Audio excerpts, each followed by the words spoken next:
Hey everyone, happy weekend. Sorry I'm a bit later than I said. So actually, since I'm a bit later, I'll give people a bit more time to filter in before I start the movie. So yes, we're revisiting a classic tonight, a favourite of mine, the original Scream, 30 years old. That's insane. I remember seeing it a couple of times in the cinema and it wearing out my VHS. I've told that story many times. But yeah, with Scream 7 out and the 30-year anniversary, it seems the perfect time to rewatch Scream on stream. And that almost rhymes. So yeah, I'm a bit later going live, so I will give people a bit more time before I start the movie. I've got it paused on screen.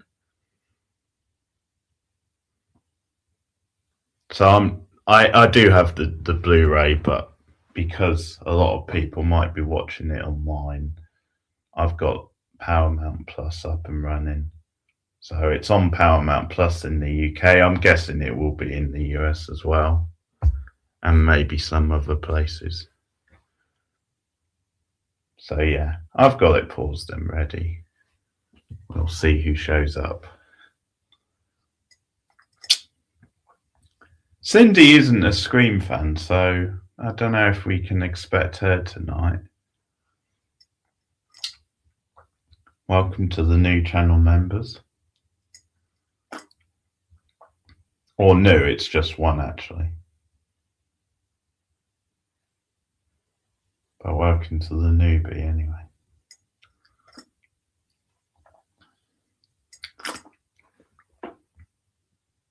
Feel free to gift memberships, donate live on stream. Most importantly, like the stream. Like, comment, react, all the rest of it.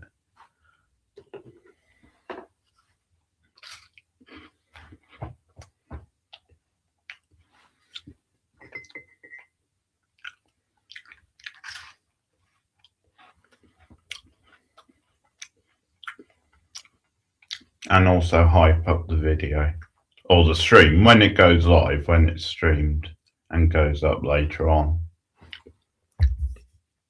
And you can also hype it.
Just gonna share the stream out one more time.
Hey, Alison. Welcome. Happy weekend. Yeah, it is crazy. I saw it in the cinema a couple of times, like I said, and yeah, I don't know where the time has gone. I remember it ruined my VHS back in the day. Did you see it in the cinema?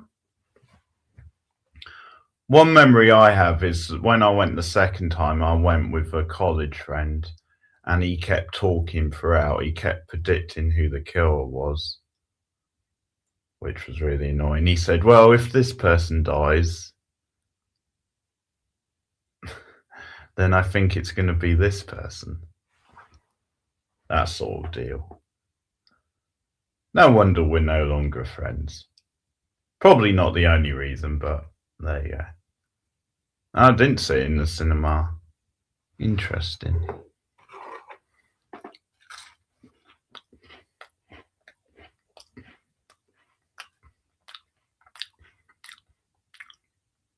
Okay.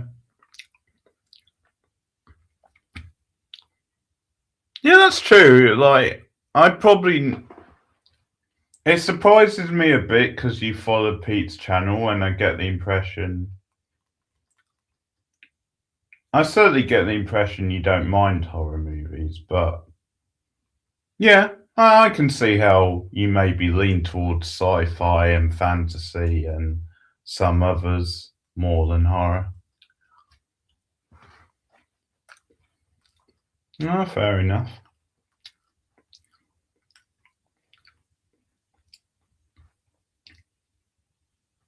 Oh, there's a movie called Tales from the Crapper. I love it. An anthology parody of Tales from the Crypt. That sounds like prime Friday night material.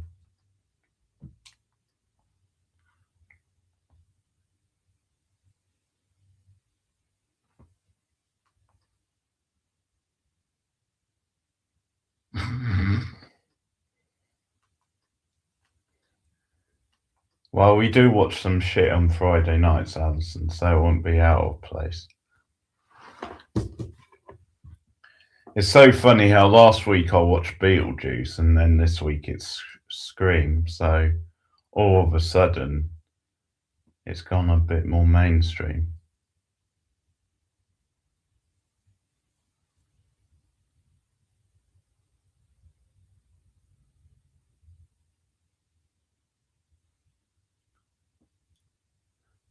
Well, it's not written by Kevin Williamson. I think the script is a big factor.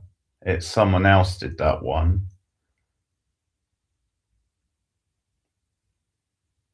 I think they don't really make the most of the Hollywood idea. There was problems with Nev Campbell, so she couldn't be in the movie that much. So, you know, if she'd been in it more, maybe it would have been a better movie. And a lot of the comedy, because it does go more comedic. Rachel says this a lot, and she says that a lot of it is down to do with Columbine, because Columbine had only just happened, so they were nervous about making it too violent. So apparently they toned that down and went more comedic. And unfortunately, the comedy isn't really my bag. I don't find it very funny. And I don't really find the satire on Hollywood that sharp. So, yeah. And I don't like the ending. Yeah, no. I mean, Rachel's a defender, but then again, she is a bit of a defender of the franchise overall. But anyway. No, not a favourite of mine. Scream 3.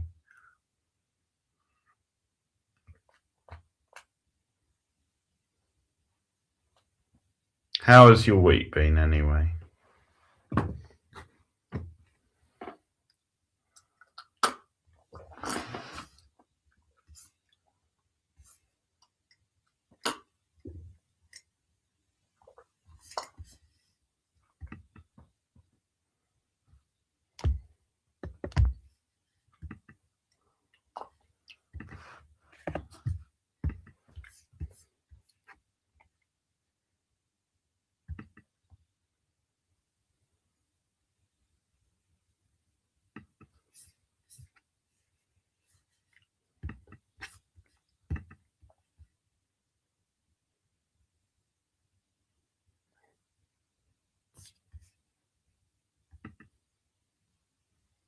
Yeah. Yeah, that is scary. It's weird that we live in a world where it just becomes the norm.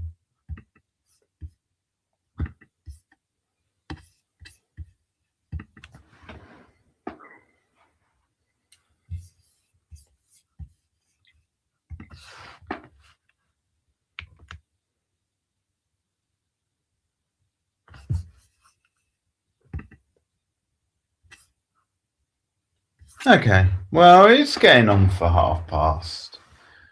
And it's pretty quiet. I mean, some people might roll in a bit later, but I'll make a start on the movie. And I can still pay attention to the chat since I've seen Scream countless times.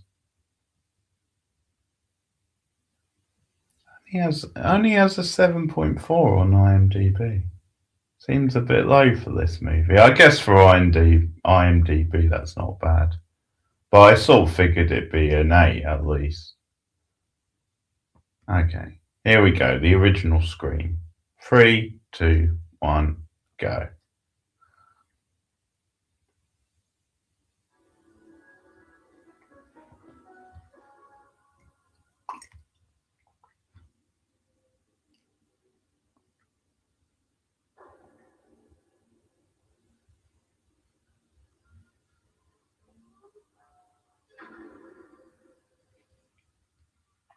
I should have got popcorn.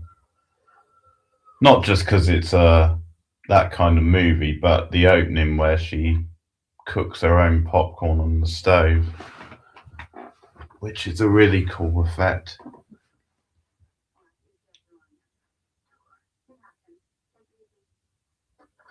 So you might remember, Alison, that Drew Barrymore was put on the poster in the original marketing, and they really pulled one on us, making us believe she was going to be the final girl.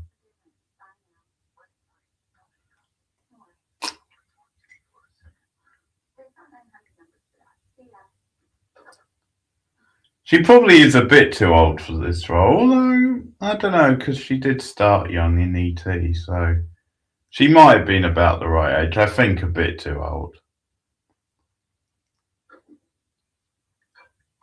I don't know. She does look a good 25, but it works. She's good in it.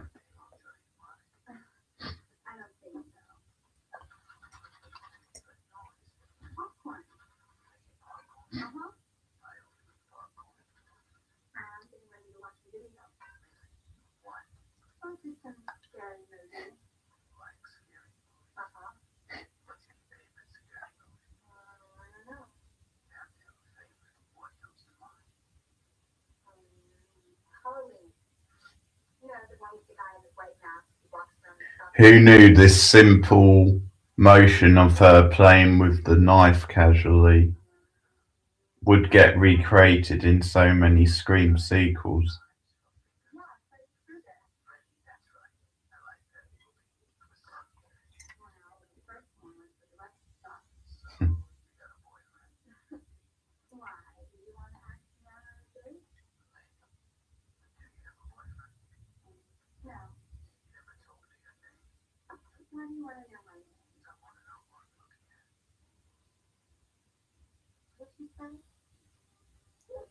Scary how old school the tech looks.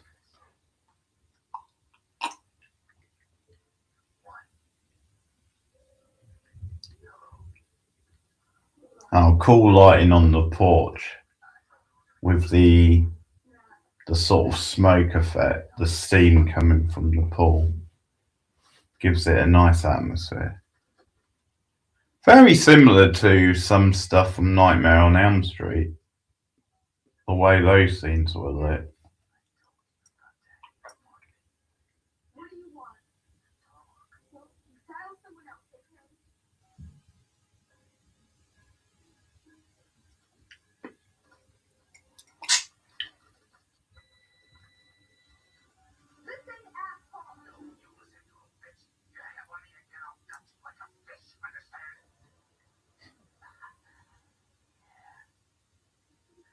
So nice to go back to the days where Ghostface wasn't a parody, where he felt like a real threat.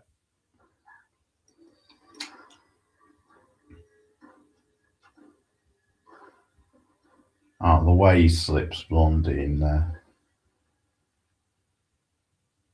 It's sleazy.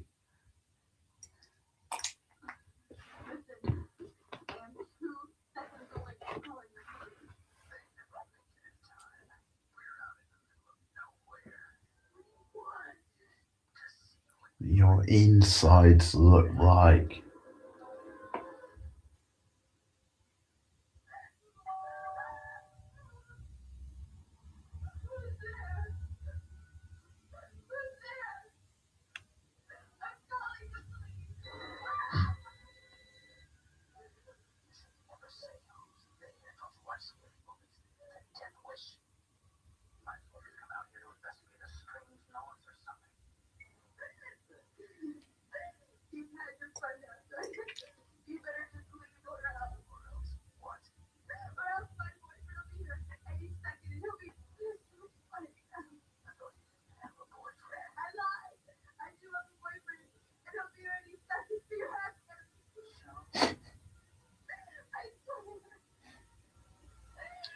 Big in football, and he kicked the shit out of you.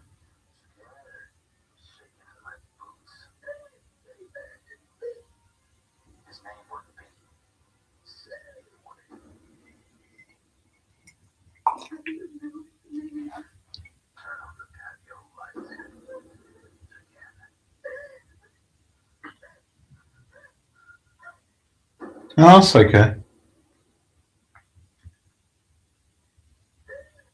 Yeah, no worries.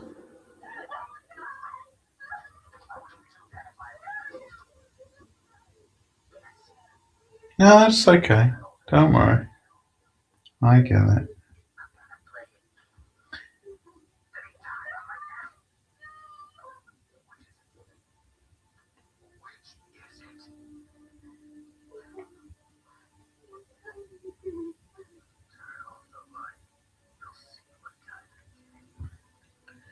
Yeah, I don't think they've ever explained how Ghostface does this with the boyfriend.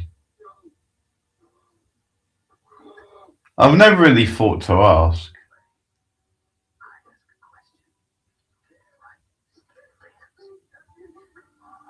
I have to ask Rachel. I've never thought to ask her.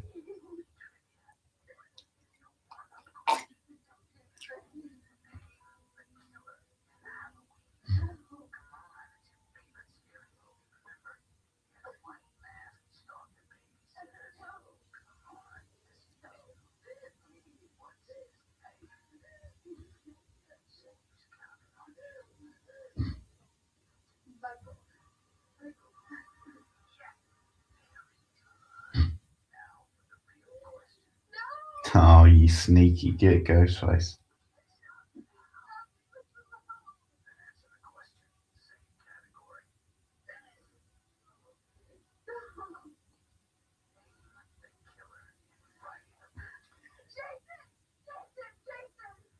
Yeah.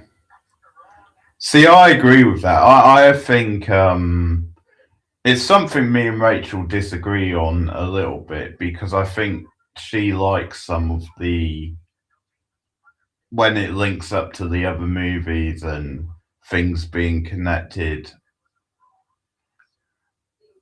Whereas I think that stuff gets too convoluted after a while. I think Scream being a slasher franchise and having a certain format, I think it just means you can still bring back some of the same characters, but oh yeah, that's pretty gory for 96. Like I think you can just do another Scream movie. Make it a fresh killer that has no connection to anybody from previous movies. I think the format is there to do that. And you also just update the satire because that's obviously a big part of the movies. But after a while, it becomes, too convoluted and tedious, them trying to tie everything back into other stuff and retconning things.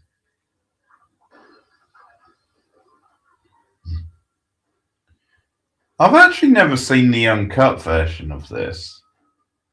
There was an uncut version that only got released in Japan originally, I think. Be interesting how different it is. I'm guessing not that different.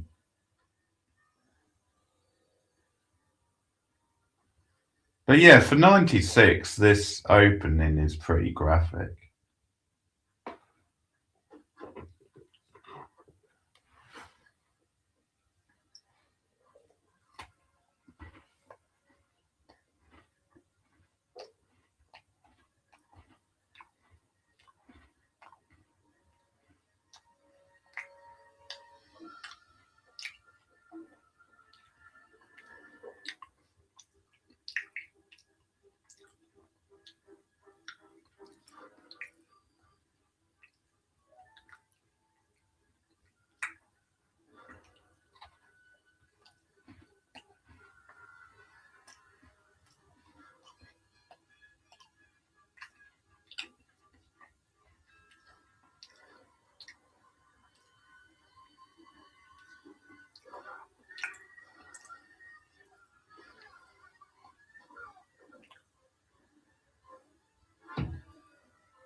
Love the POV shots in this opening scene and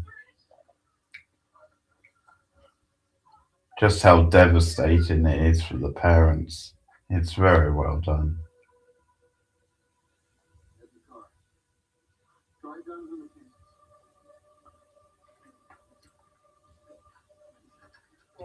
Mackenzie's. I only realised this the other night watching a video.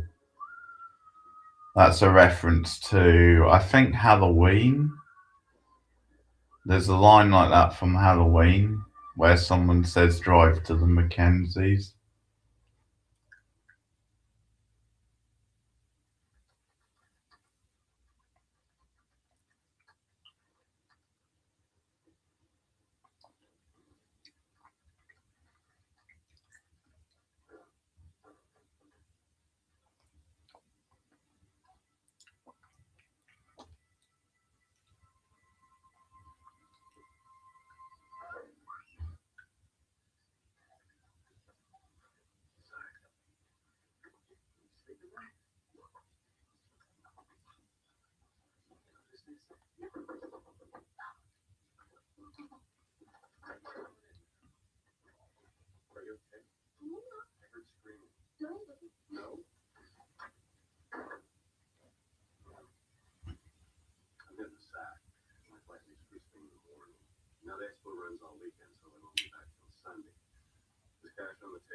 I do wonder if one of the new movies will bring back Sydney's dad, Neil, because he hasn't been seen since the original, as far as I can remember. He feels like the sort of character they might bring back, even if it's just for a cameo.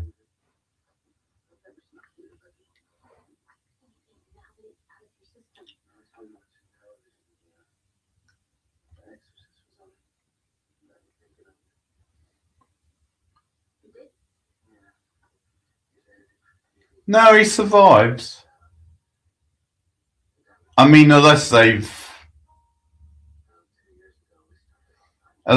mentioned that the character is meant to have died off screen, but he definitely survives the original.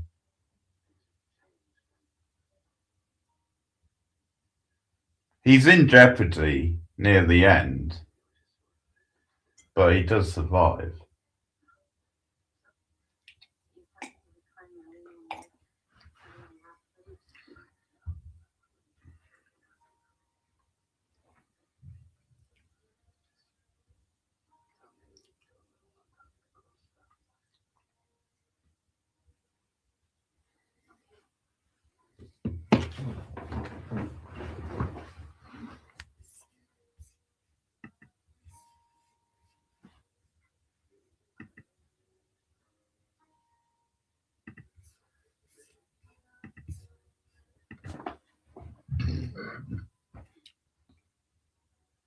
It's funny that Skeet Ulrich and Nev Campbell were in The Craft, which was the year before this,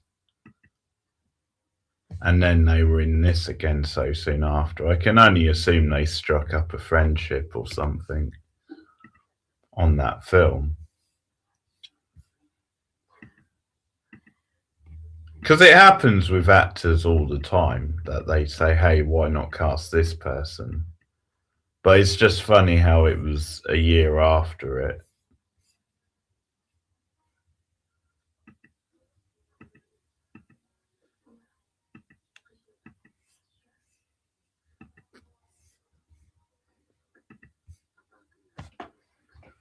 The Craft definitely doesn't hold up as well as Scream, that's for sure. It's a movie I have a certain fondness for, but it definitely doesn't hold up anywhere near as well as Scream.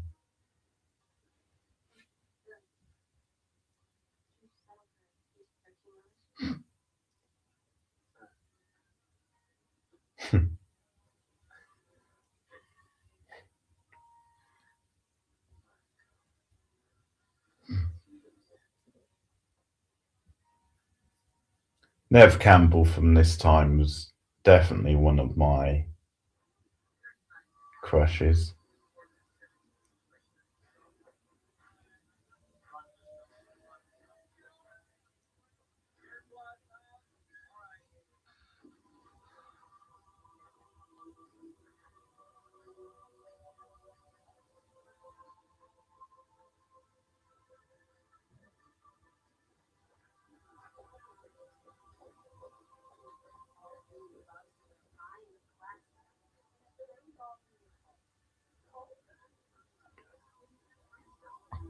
Yeah, I've seen random episodes,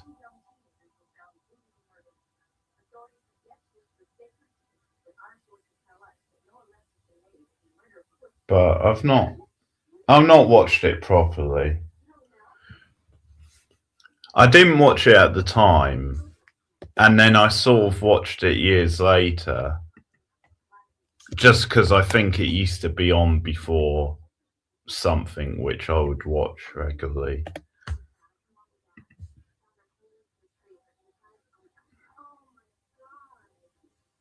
So I don't know.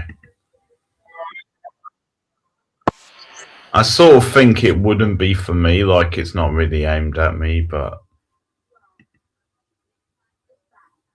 who knows? I mean, again, sometimes a show like that, if you like it when you first saw it growing up, and you were the right age, you're probably still going to have nostalgia for it. Whereas if you don't catch it at the right age, you're maybe going to struggle to see the appeal that much.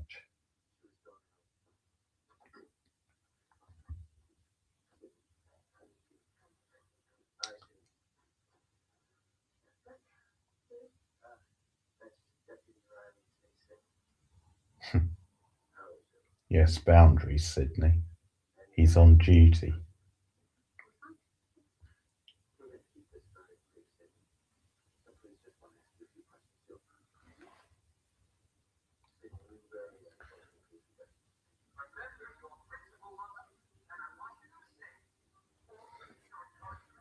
Yeah, Henry Winkler is a very touchy-feely sort of liberal principle.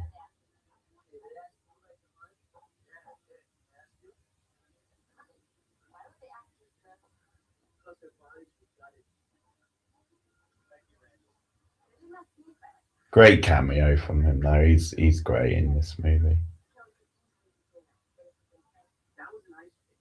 Oh, I forgot about the Basic Instinct reference. Nice.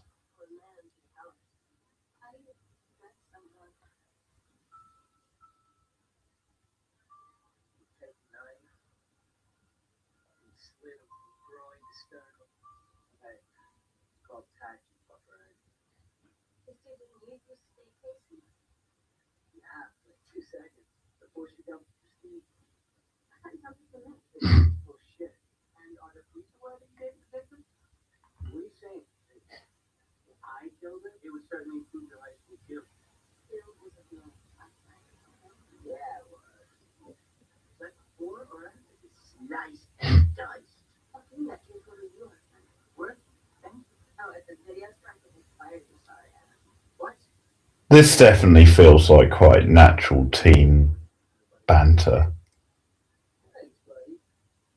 Being flippant about slicing and dicing people, maybe not so much, but the other stuff feels pretty natural.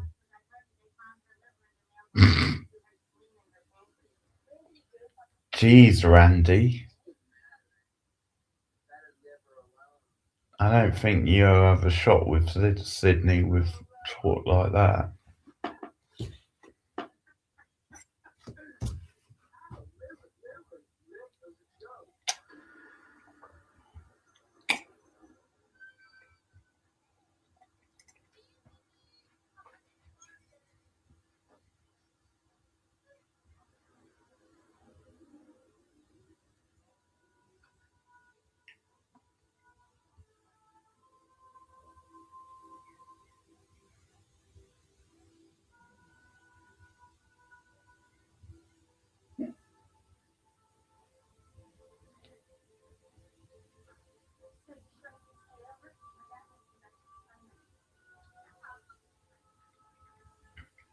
Tatum definitely one of my favourite supporting characters of the franchise. And a great best friend for Sydney. I didn't mind Hallie too much in the second film, but definitely prefer Tatum.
Courtney Cox probably one of the only few women who could pull the polyester look off. at this time.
We get our very first ever hello, Sydney.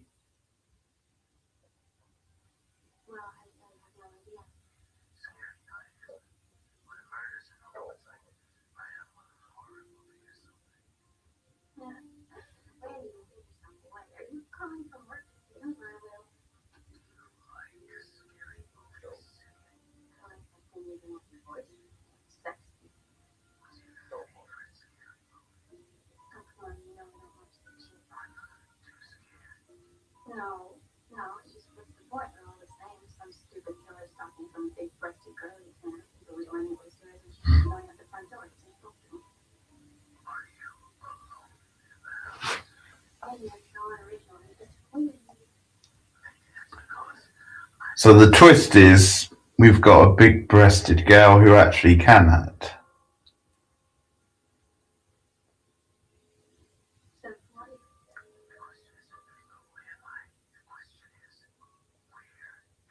Bit harsh on Jamie Lee Curtis and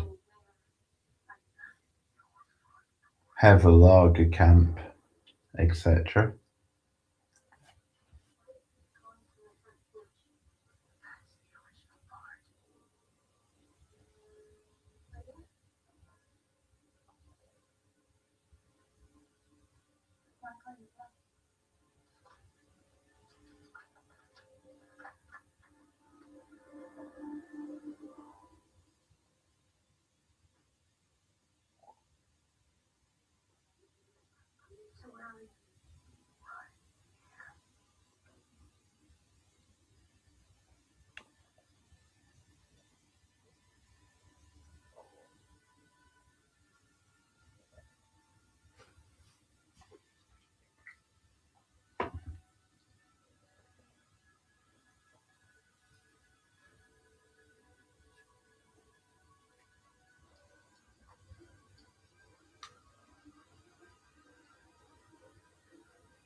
Hmm.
I swear this thing online where she actually types in the phone number and can call from the computer. I'm pretty sure that's never been a thing in the UK.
Doofus. Definitely one of my favourite Tatum insults.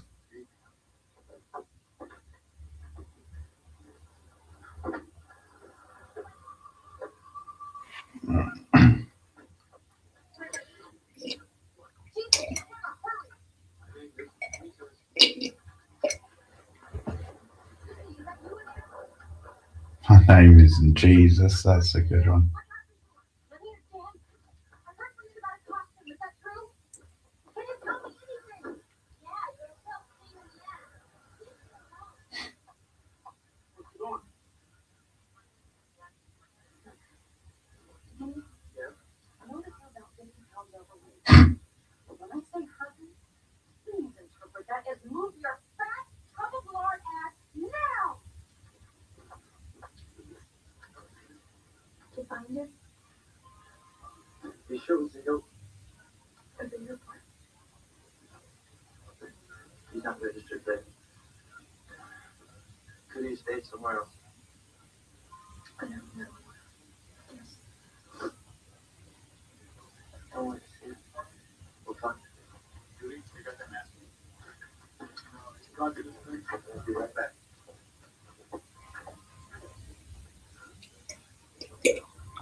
So the guy playing the sheriff in this movie.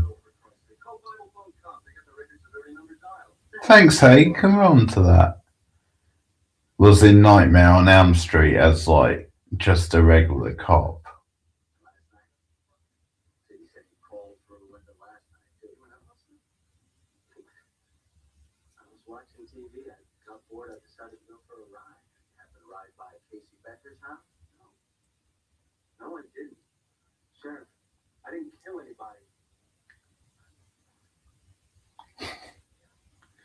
Even the lawyer's looking sus.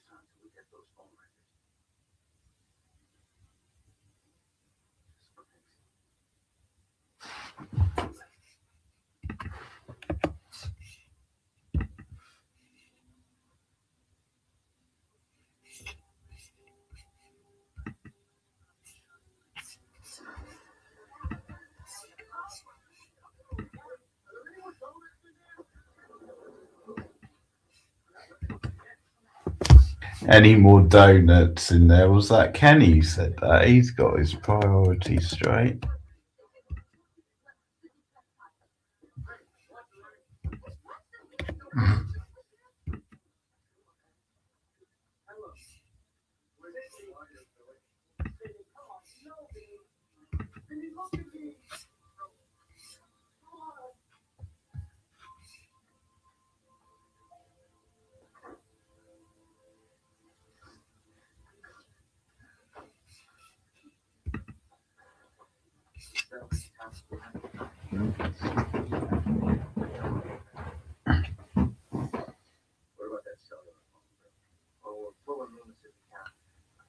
It's funny how different the Scream mask and how they came up with it is compared to Halloween. Because Halloween, famously, they were inspired by William Shatner's face for the mask, which in a way is more interesting than just weird. But for Scream, like literally, one someone working on the film just saw it in like a costume shop and bought it. That's how they came up with it, and it's pretty cool because of you know how iconic the look has become. But yeah, I mean, basing it on William Shatner for Halloween, something a little bit more unusual and unique about that.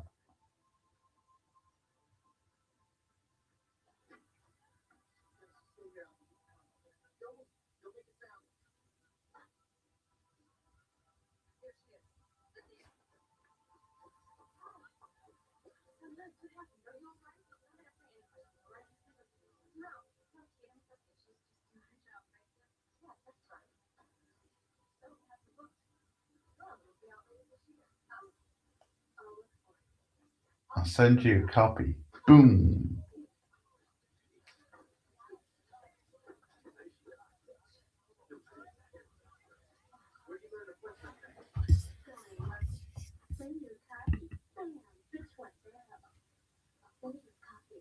Bam. Sid. Super bitch. Oh, I love Tatum's pajamas. Hmm. Okay, I didn't know the full details. I just heard that it was based on William Shatner. I didn't realise it was actually a Shatner mask turned inside out. That is funny and interesting.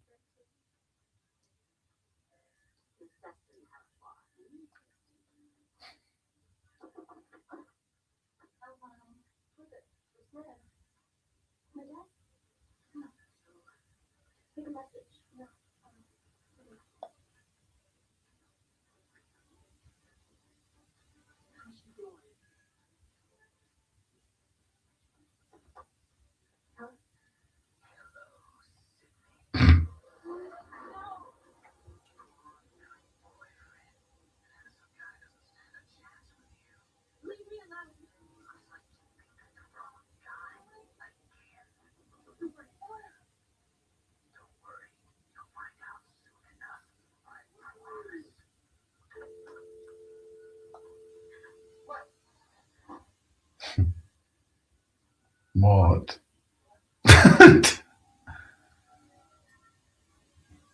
Dewey with his gun. Hello? Of course, that's another thing people forget is that in the original movie they were flagging up a bit that Dewey could be the killer.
What a whiny voice that reporter has.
I like how we see the two sides of Gail in this one scene alone.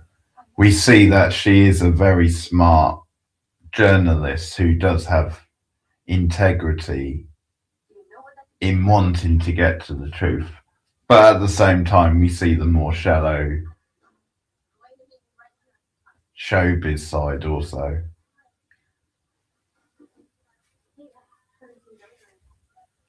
It's a very good scene.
Stupid.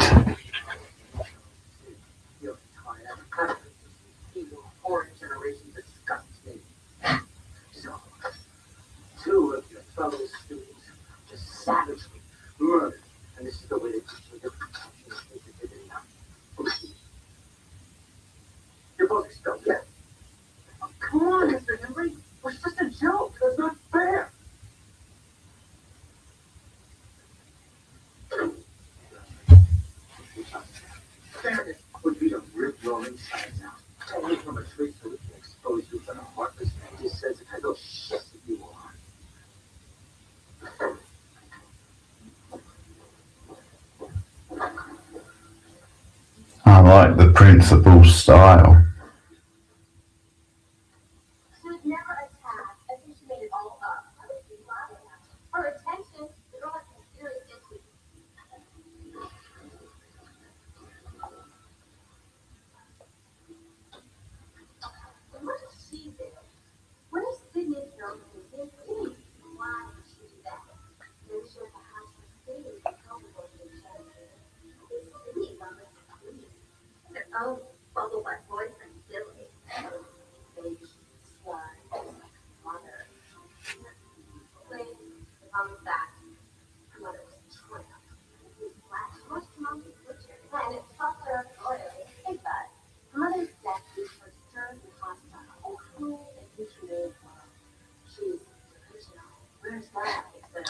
It's funny how in the US, tramp can be used to describe someone who sleeps around, whereas in the UK, it only really means homeless person.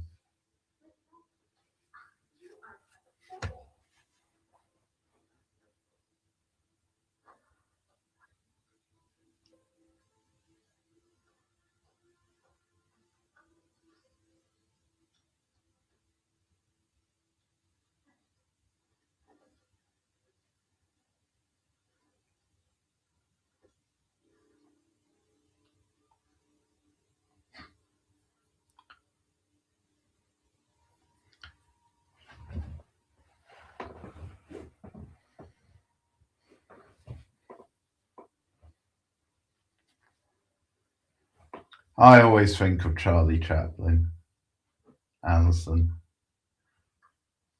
He was the classic tramp.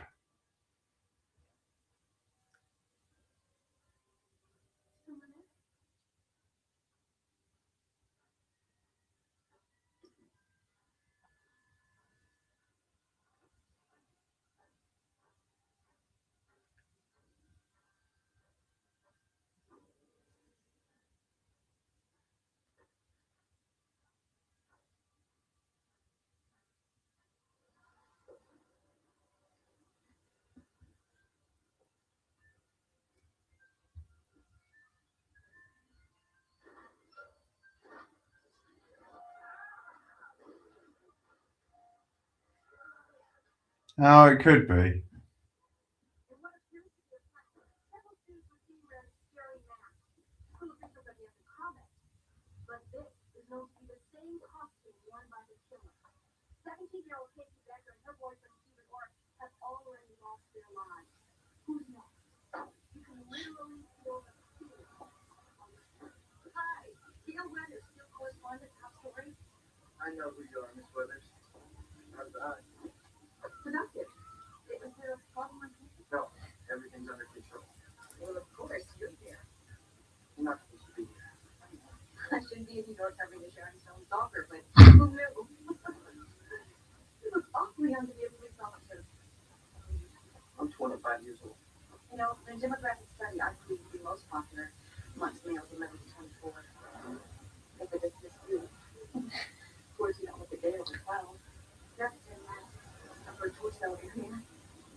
Pretty sure at their age I would have celebrated a curfew and classes being suspended too.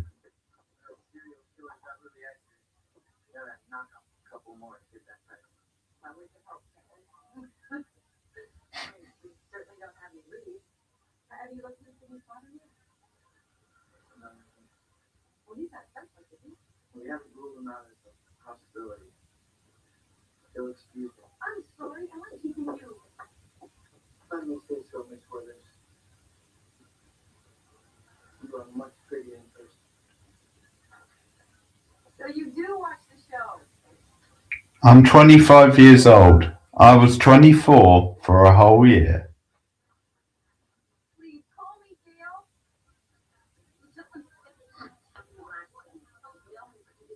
The Gale Dewey chemistry is there from the off.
So Henry Winkler insisted on being uncredited in the movie because he didn't want to take the spotlight off the younger actors,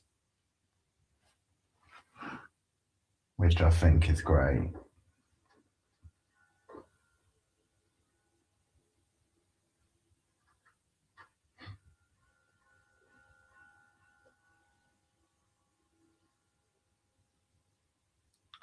And I have to disagree with Pete on this scene, because I think it does serve a purpose. Because I think it motivates the kids to leave, the teenagers to leave the house party later in the movie,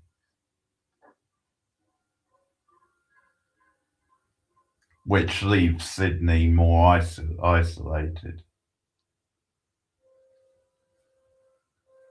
And it's a good kill also.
Okay, Alison, here's a question for you because they reference the Richard Gere drivel story.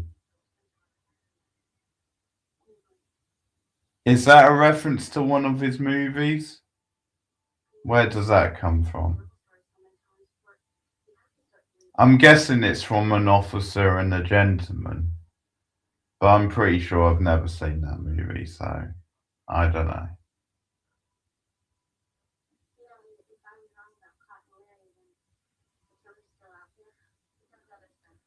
No, I might have to look it up. Definitely a bit of a deep cut.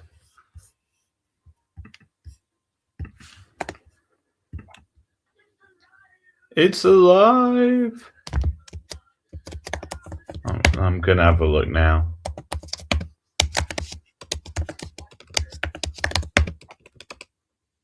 Oh, this video store scene is a great scene. First time we really get a hint of Stu and Billy working together and how they could be, how when you see the end of the movie, them working together makes sense.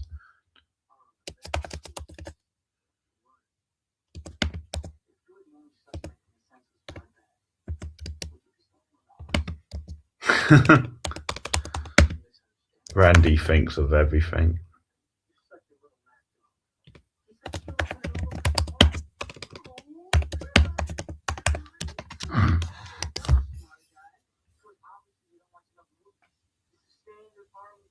Triple rumor.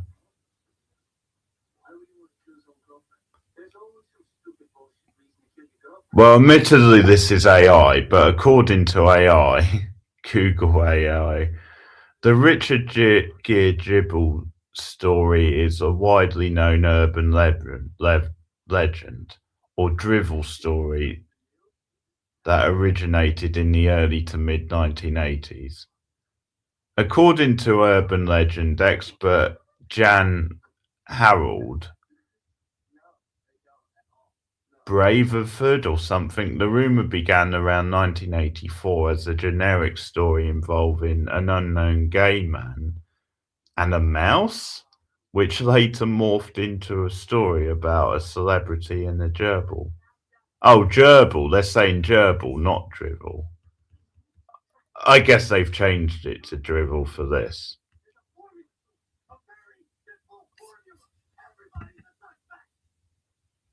So that's what they're referencing. But it's an urban legend. Hey, Fleck. No, we're still on.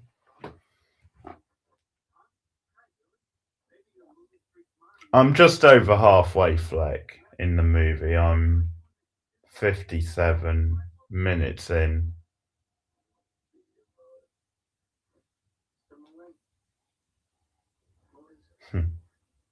I'm on the video store scene.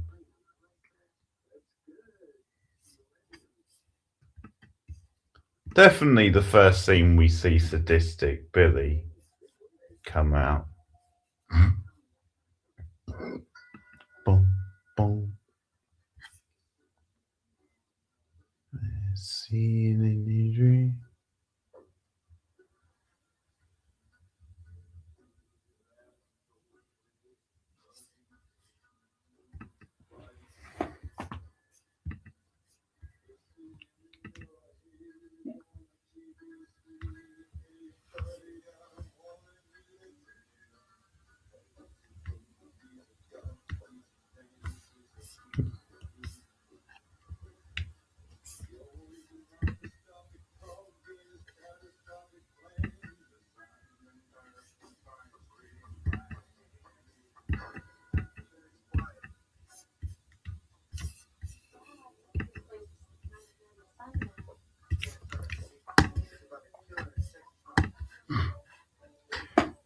Yeah, I watched Town of the Dreaded Sundown for the first time last year. It wasn't bad. I could see how for the time it was quite radical, some of the techniques for a horror movie.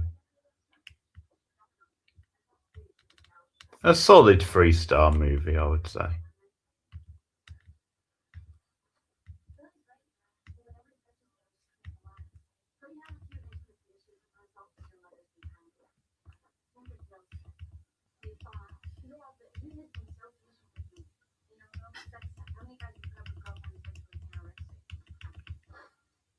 And penis don't deserve, he said. Well said, Tayton. Tayton's good at cutting to the crust of it.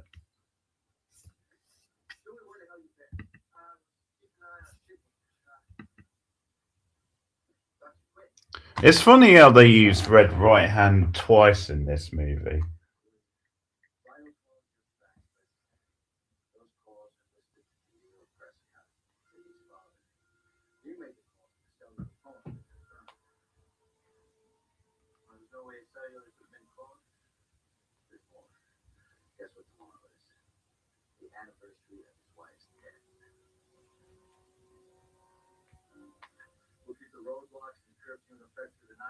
Hey Nicholas, how are you?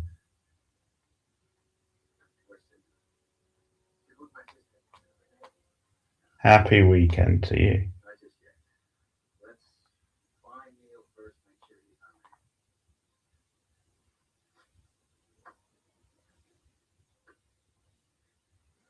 Yeah, I'm okay.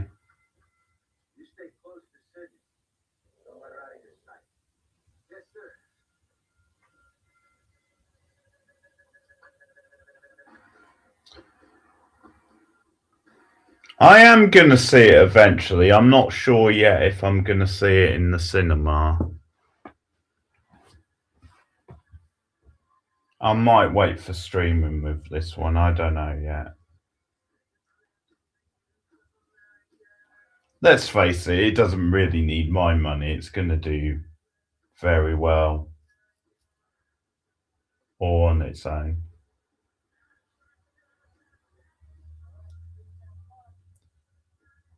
But I've done all the Scream movies, so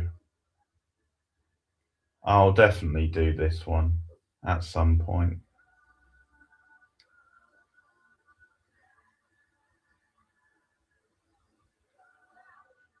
Yeah, I'm just not that hyped for this one, Alison. I'm very lukewarm for a number of reasons.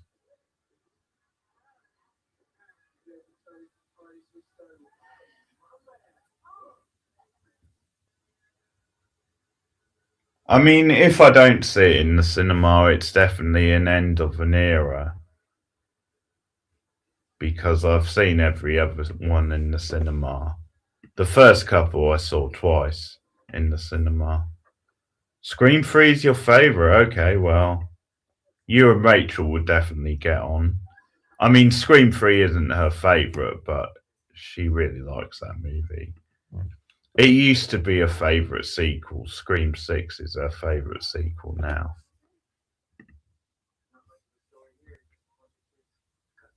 Scream 2 is still my favourite sequel of Scream.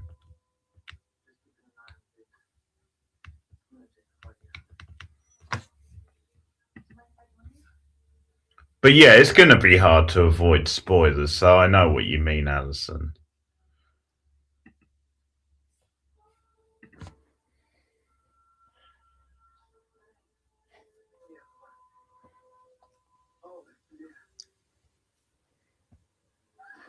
I'm probably not expecting too many surprises, really, but it would still be nice to go in fresh.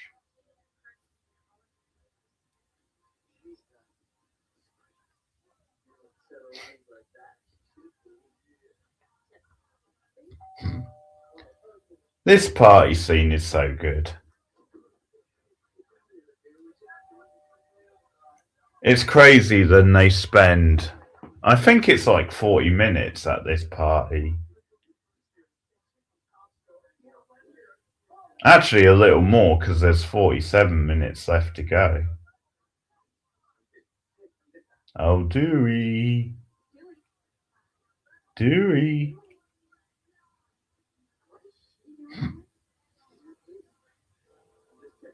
But yeah, just the whole mood of it and how it slowly builds.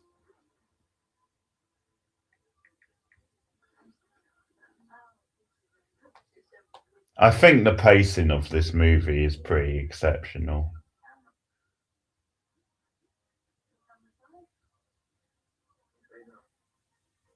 It's a good example to movies today how you do like 100-minute movie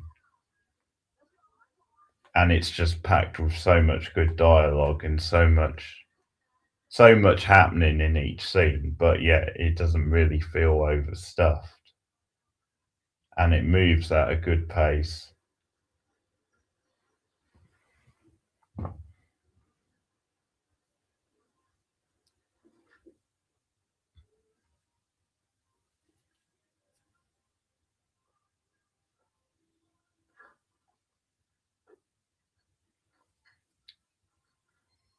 I definitely wish more movies would be 100 minutes nowadays.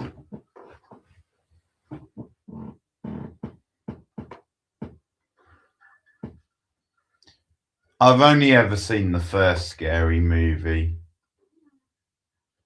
which I didn't like, so I didn't bother with any of the others, and I've heard they get worse after that. But they definitely have their fans. People who like those movies really seem to like them.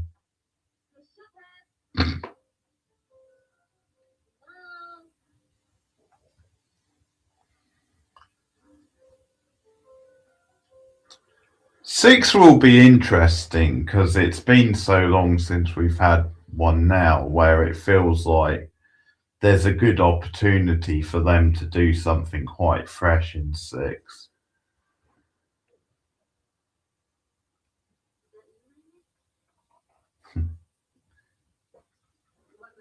This I spit on your garage.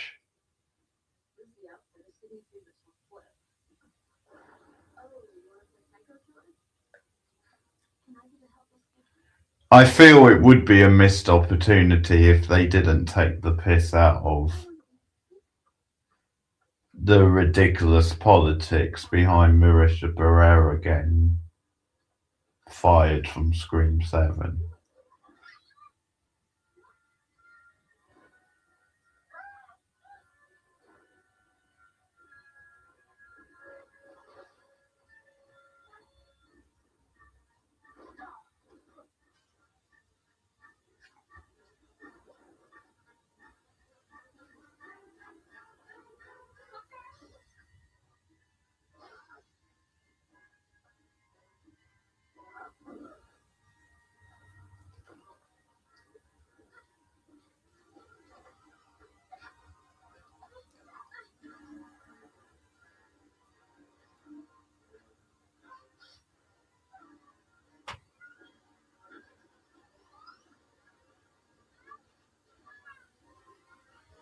It's alright, it's been quite downcast where I am.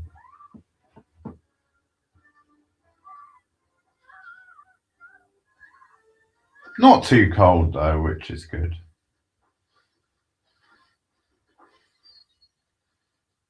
Yeah, the garage door definitely very original. One of my favourite horror deaths.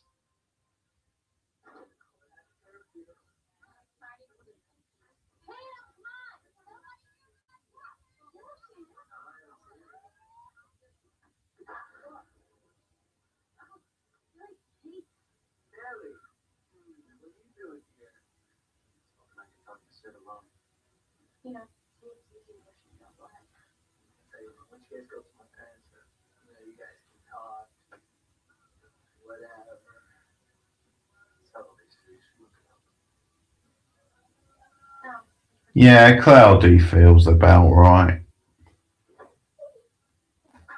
for this time of year. What's Leatherface doing here?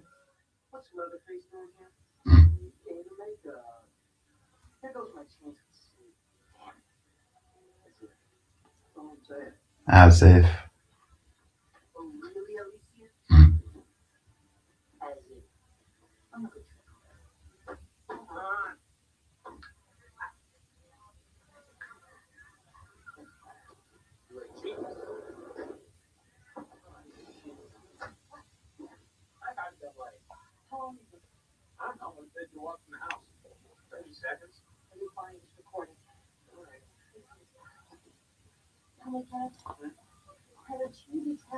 Again, really good writing. The fact that this time delay comes back into play,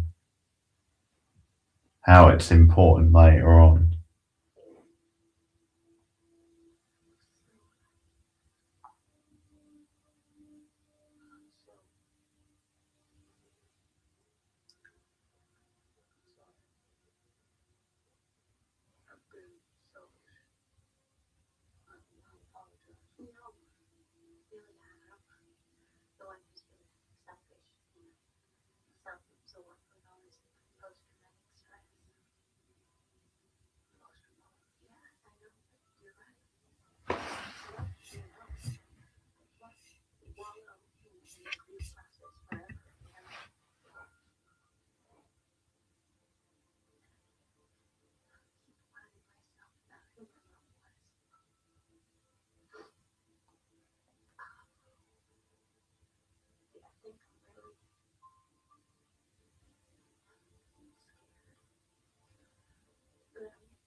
Yeah, I do enjoy those.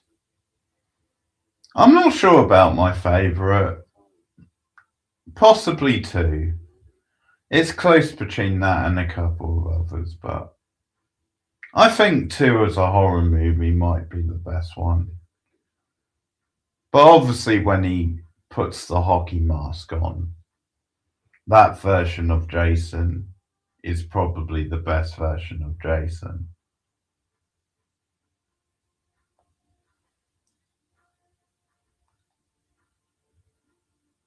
So he gets better as the movies goes on, but definitely probably would say two is my favourite.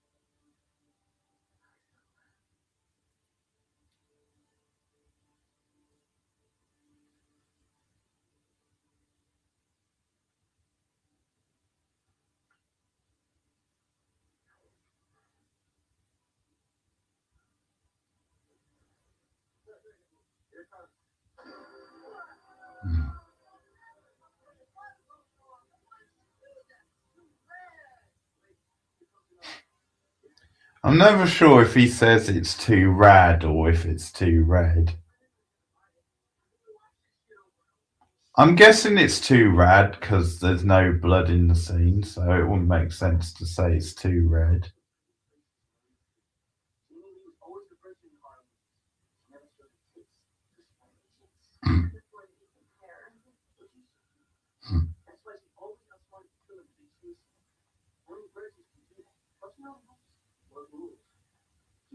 Ah, Randy's iconic rules.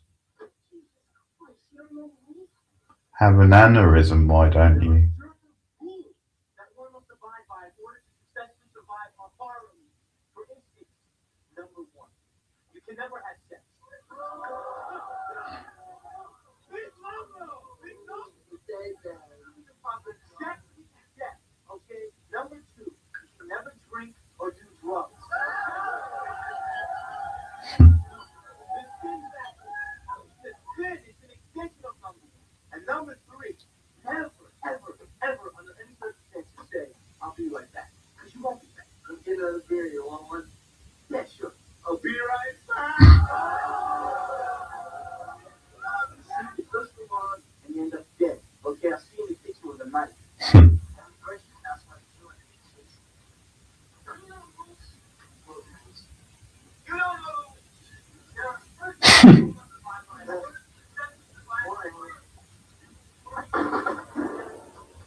I think how it works around the more sexy moments in this movie, but then contrasting it to stuff from older horror movies, I think is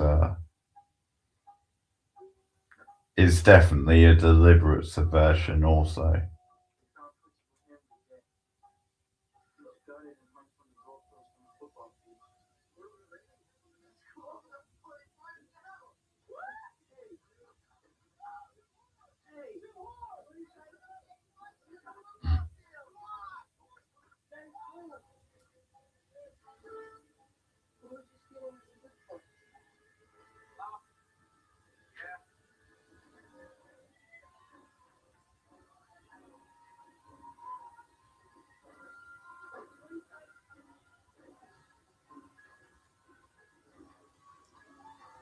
Kenny's onto the tortillas now. He's going through it.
Just take a quick break. I'll be back in a minute.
Okay, I'm back. And I'll restart the movie. 3, 2, 1, go.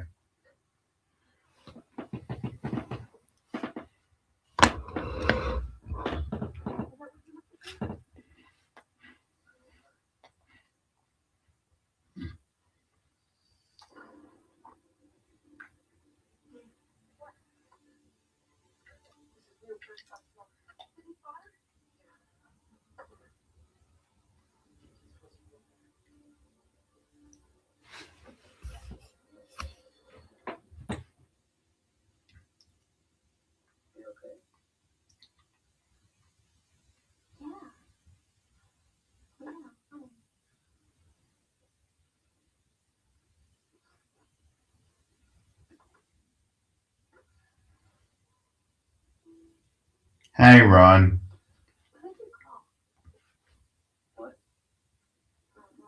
That is the movie screen.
Definitely one of the best fake outs in movie history, this.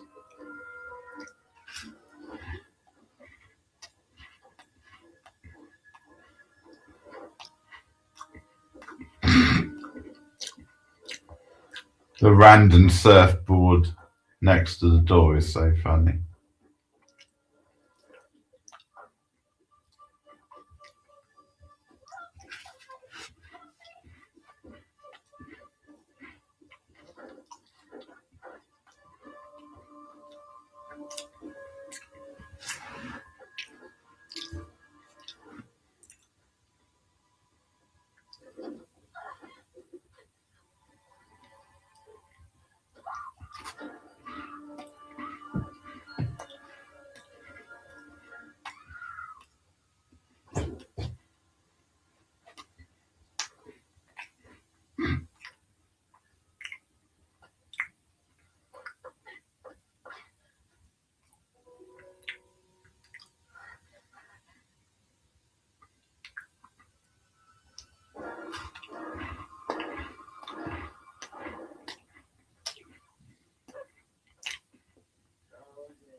Kenny.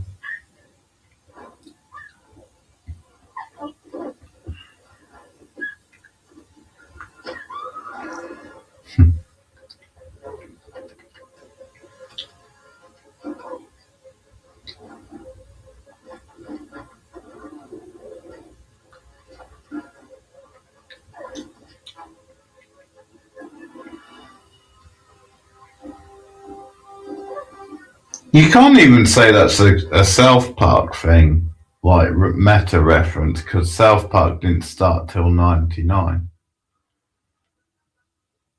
But you definitely think of Who Killed Kenny from South Park.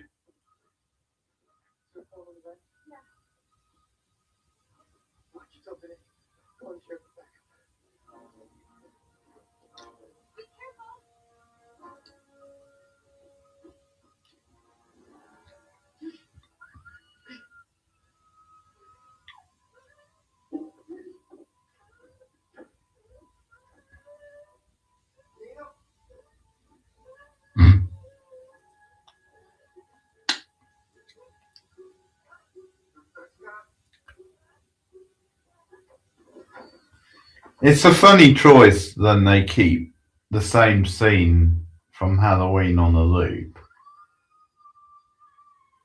It feels like a plot hole, but if it is a plot hole, I don't mind because it just works so well.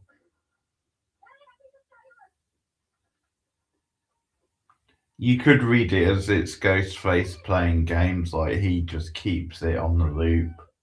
Or maybe because it's on a videotape, if it's an old tape, maybe it gets like gargled up. And anyway, it works. It works for the scene, is the point.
Don't trust anyone. We're definitely at that part of the movie.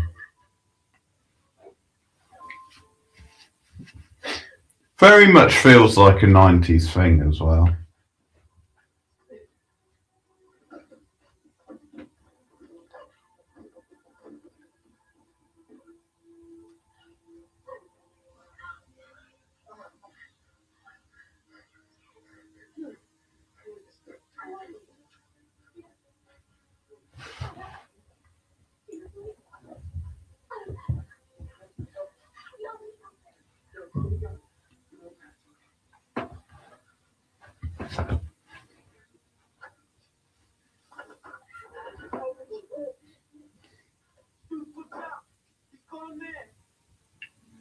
We all go mad. We all go a little mad sometimes.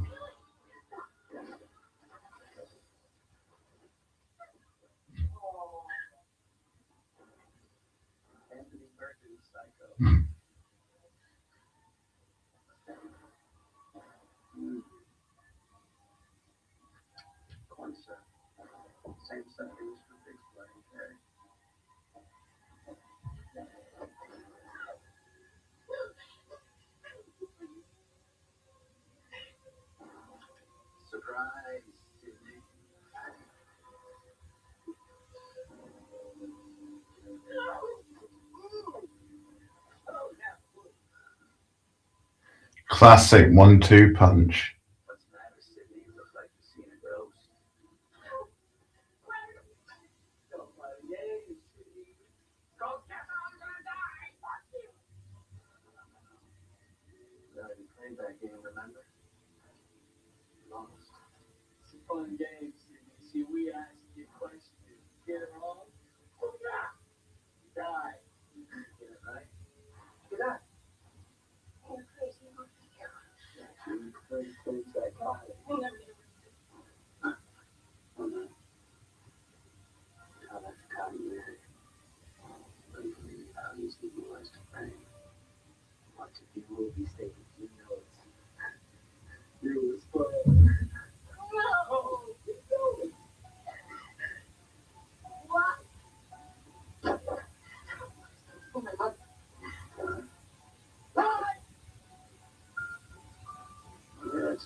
That is something I do agree with.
Movies make Psycho more creative is definitely one of my favourite lines of the movie.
I'm mad at me!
in your dreams.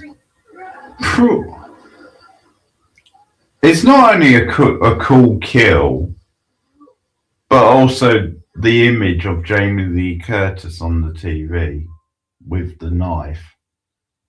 Well, I don't know if it's a knife, but with a weapon as it's crashing onto the killer's head in this film. That's just sort of perfect symmetry.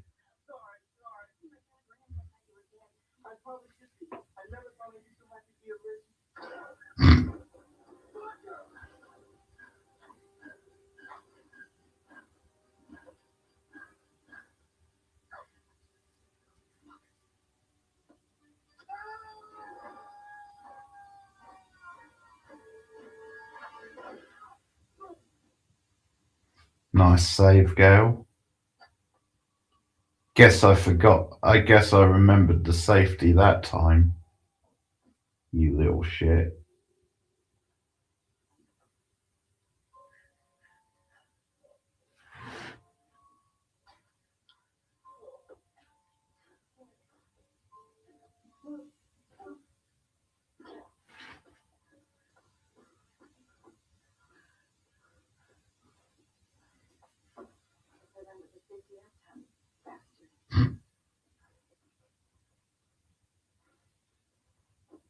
Okay, I was close. She said bastard.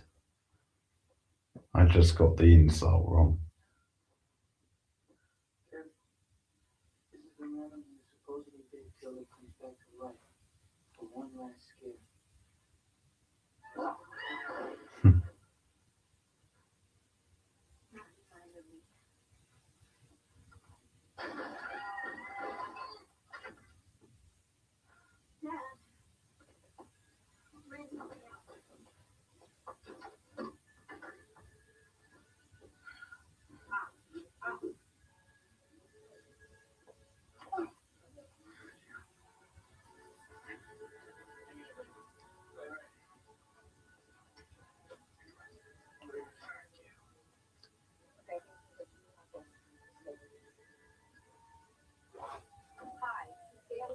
Makes you wonder who the cameraman is.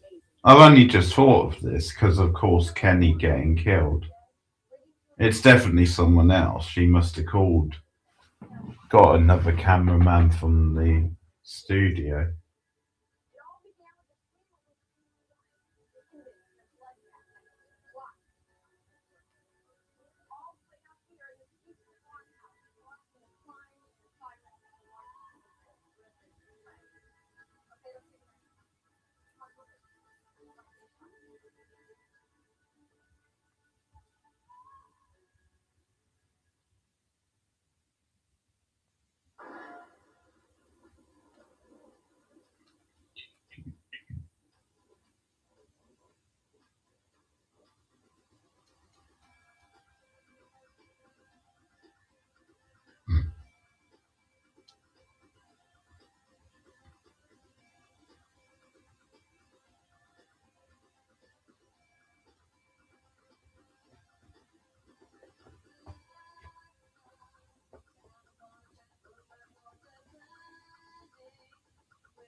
Whisper to the scream, indeed.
It has been a while since I've watched these films on stream, so I may well watch some of the other sequels, rewatch them on stream.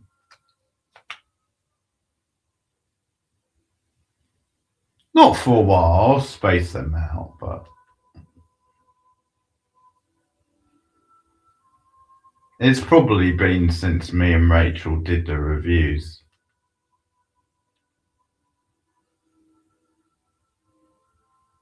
Then I'll watch them. Then again, that means I have to watch Scream 3 again, so maybe not. I only watched that quite recently as well.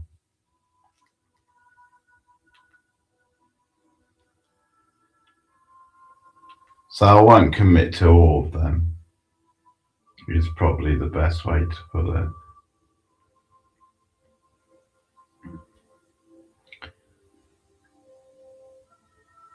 But on this sort of theme, as I said the other night,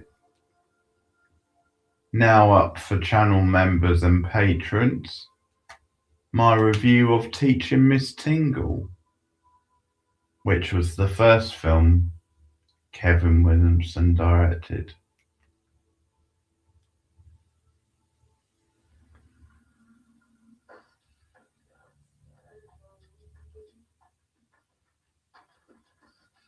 So you can check out my thoughts on that, and that was the first time watch.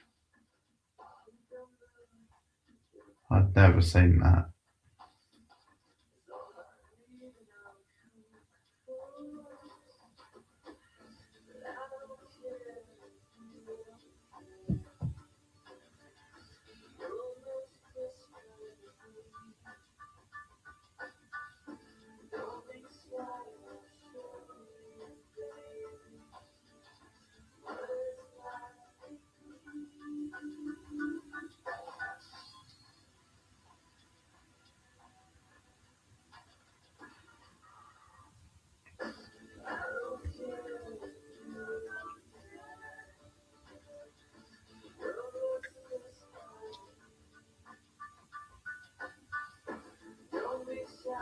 Oh yeah, I forgot Julie Cruz is on the soundtrack.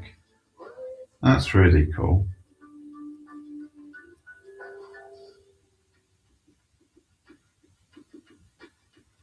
R.I.P. to her.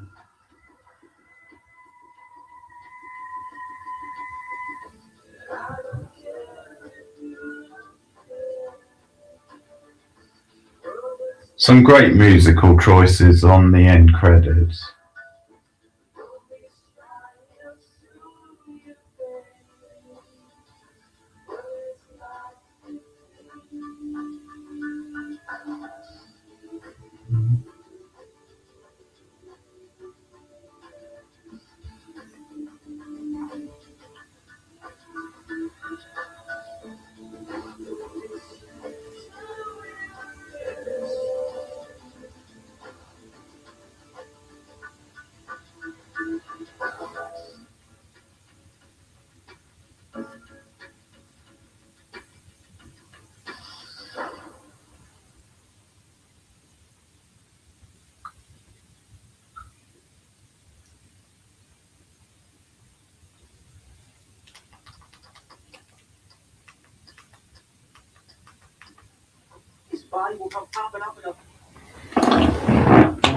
So there will be another Friday night stream next week, and probably one or two streams in between. But thanks everyone for hanging out. Have a good weekend. See you again soon.